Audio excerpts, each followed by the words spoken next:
Hello, how are you? Today I'm going to talk to you about the best teas for reducing bloating. Many people really struggle with fluid retention, swollen legs, excess cellulite, and a bloated belly, and they look for natural remedies, home solutions that can help with bloating. I've picked out the teas that can help you the most. Stay with me until the end because you won't want to miss them. If you love tips on nutrition, health, and fitness, you're going to love this channel. Go ahead and subscribe. Remember to turn on the notification bell to get updates. I post new videos every day, and you're going to love them. So let's start talking more about the best teas to help with bloating. Some people are more prone to swelling. I want you to tell me if you get bloated often and where you feel the most swelling. Is it in your hands? Is it in your face? Is it in your belly, your legs? What bothers you the most about feeling bloated in your daily life? We know that the issue of bloating can have several causes. Diet definitely plays a role because if you consume a lot of sodium and processed foods, you may be at a higher risk of swelling. If you are a sedentary person and don't work on your circulation, especially your lymphatic circulation, you may also have a greater predisposition to swelling. Swelling can also be caused by medications, hormonal changes, so there are many things in our daily lives that can make us feel more bloated. So it's helpful to know which teas can really help you. The first tea on my list is Horsetail tea, which is well known for its diuretic properties because of the saponins and flavonoids which act as diuretics in our body, stimulating increased fluid excretion through the kidneys. This will definitely help eliminate the excess fluid in your body, but horsetail also has a very interesting astringent property, which works by reducing capillary permeability.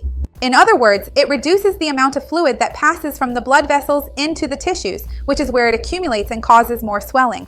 It's worth emphasizing that for all these teas I'm going to mention here, since they are diuretic teas that stimulate increased urination, if you consume them in excess, you could end up dehydrated. And with that, all those signs of dehydration that we know about. Usually it can start with a dry mouth, dry eyes, feeling like you don't have any saliva in your mouth, but dehydration can be serious for us. It can cause confusion, dizziness.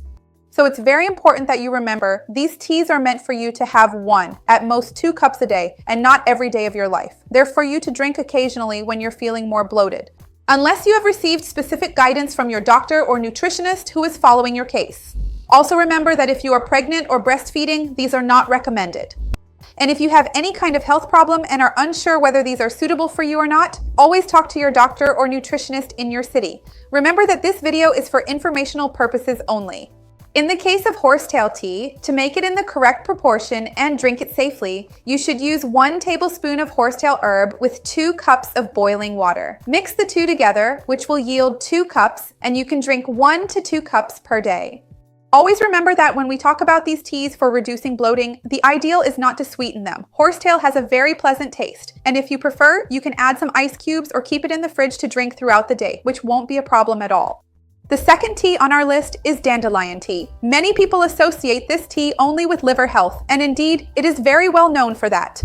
I have a video here on the channel talking more about that, but Dandelion tea is also highly recommended for reducing bloating, as it strongly stimulates diuresis. It naturally contains potassium and flavonoids. We already know that potassium has the ability to eliminate excess sodium through the kidneys, along with excess water, and flavonoids also have this power to reduce bloating, helping you to have increased diuresis, making you urinate more throughout the day. In addition, this tea also has astringent properties, just like horsetail tea. It is very similar in the sense that it reduces the permeability of blood vessels, preventing the liquid in the blood from leaking into the tissues, which helps control swelling. It is important to emphasize that dandelion tea should not be used daily for more than 4 consecutive weeks. So that's what I always say. Sometimes you can alternate the teas, you can drink them for a while and then take a break, drink for a week, and then stop for a week.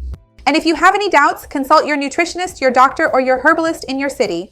To prepare dandelion tea, you use 1 teaspoon of the herb with 1 cup of boiling water, mix the two, cover it, let it steep, wait 5 to 10 minutes, and you can drink 1 to 2 cups per day according to your needs. Another tea on our list that is very effective against bloating is green tea because it contains compounds like caffeine and potassium. We know that caffeine stimulates diuresis. Many people who drink coffee daily know that after having coffee, they feel a greater urge to pee, to urinate. And potassium also helps by promoting the excretion of excess sodium and water, as I've already explained to you.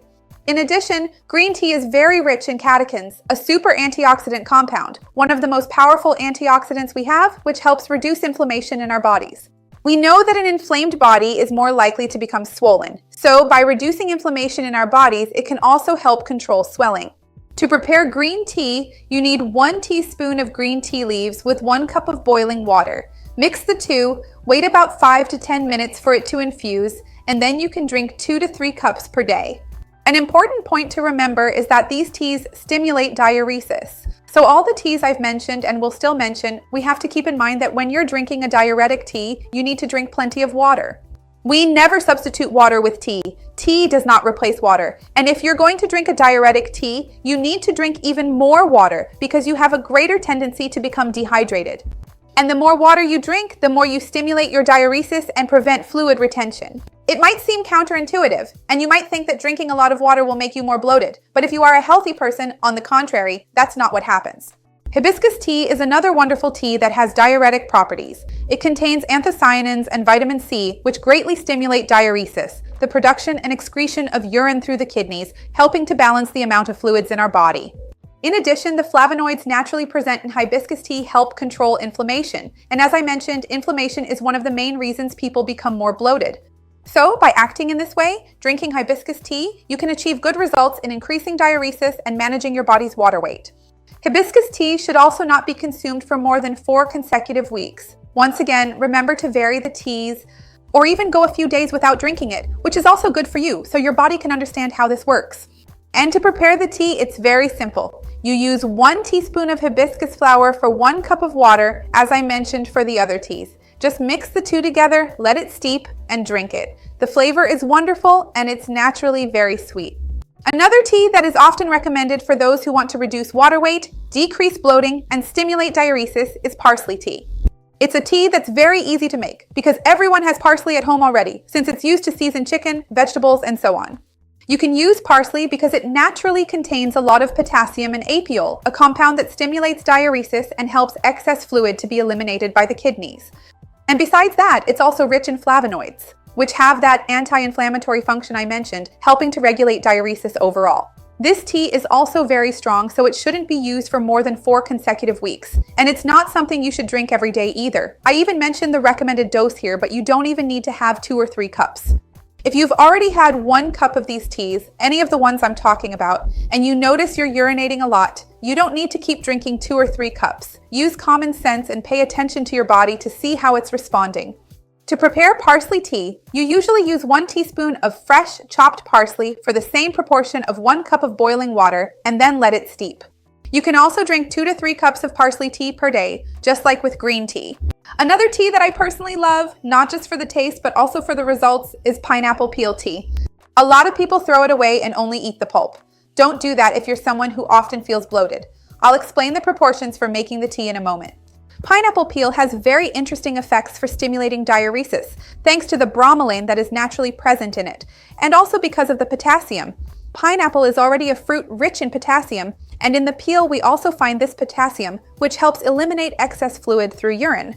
In addition, pineapple peel, besides bromelain, also contains flavonoids, which help control inflammation and reduce swelling in our bodies. To make pineapple peel tea, you can use 1 tablespoon for every 2 cups. So you can chop up some of the peel, add 2 cups of water, and you need to bring it to a boil. This is a tea that you have to prepare by decoction.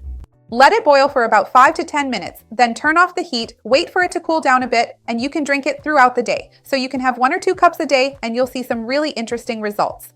Besides that, remember that teas help, but they're not miracles. So there's no point in having a completely unbalanced diet, eating a lot of sodium, processed foods, drinking too much alcohol, not exercising, and just drink the tea because it won't work miracles. You need to change your lifestyle to get better results. Remember that physical exercise really helps reduce bloating, and that a balanced diet and drinking plenty of water, as I mentioned, stimulate diuresis and help prevent swelling. Speaking of which, I have a playlist here on the channel with recipes to help reduce bloating. It's not just teas. There are salads, meals, for you to add to your daily routine, especially if you're someone who naturally tends to get more bloated. I'll leave it down below for you.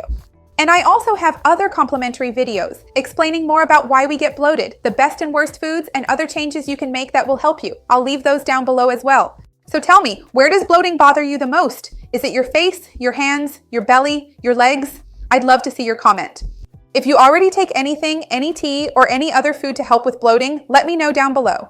Remember to like the video, it really helps me out, and share it with anyone who might need it. Let's spread this chain of good together. That's what I want here on the channel. See you next time, bye!